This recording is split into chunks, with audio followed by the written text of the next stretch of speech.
Well, Darline Graham is headed into South Carolina's August 25th runoff in the Republican primary for her late brother's Senate seat, and she will face York County Congressman Ralph Norman in that contest 2 weeks from tonight.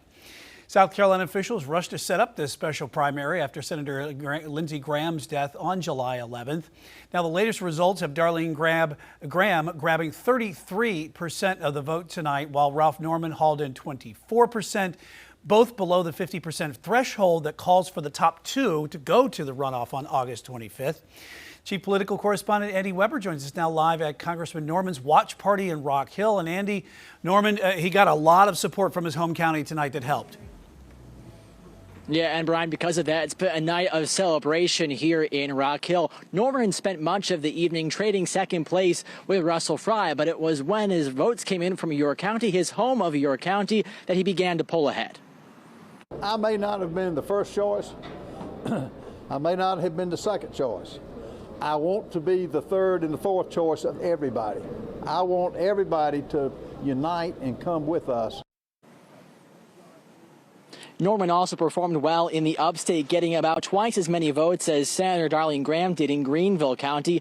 Norman, who had finished third in the Republican primary for governor back in June, says if elected to the Senate, he would not only be an ally to President Donald Trump, but work to pass bills that continue to stall in the Senate when they reach that higher chamber, such as the Save America Act. The congressman often describes himself as the farthest thing from a career politician, that he has a better grasp on voters' primary concerns because of his decades in the private sector working as a real estate developer. Ralph Norman now heads to the August 25th runoff, where he'll once again face off against Senator Darline Graham. He'll likely spend the next 2 weeks trying to pick up votes in areas like Myrtle Beach, which was a stronghold for Russell Fry this evening. Reporting live in Rock Hill, I'm Andy Weber, Queen City News. Andy, thanks. The other candidate to advance into the runoff, Senator Darline Graham. She was the first to be declared into that runoff around 7:30 tonight. The sister of Lindsey Graham, Darline received President Trump's endorsement leading up to the race, even hosting a campaign event. My brother passed 1 month ago today, so none of this has been comfortable for me. But like I said, I'm a fighter. I have buried my precious brother. I have taken on the role of a United States Senator, and I have had this brutal campaign schedule, and I'm still standing.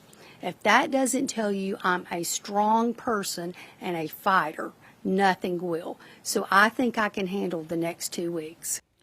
The eventual winner of the GOP Senate nomination will face the Democratic candidate, Dr. Annie Andrews, in the November general election. Andrews is a Charleston area pediatrician.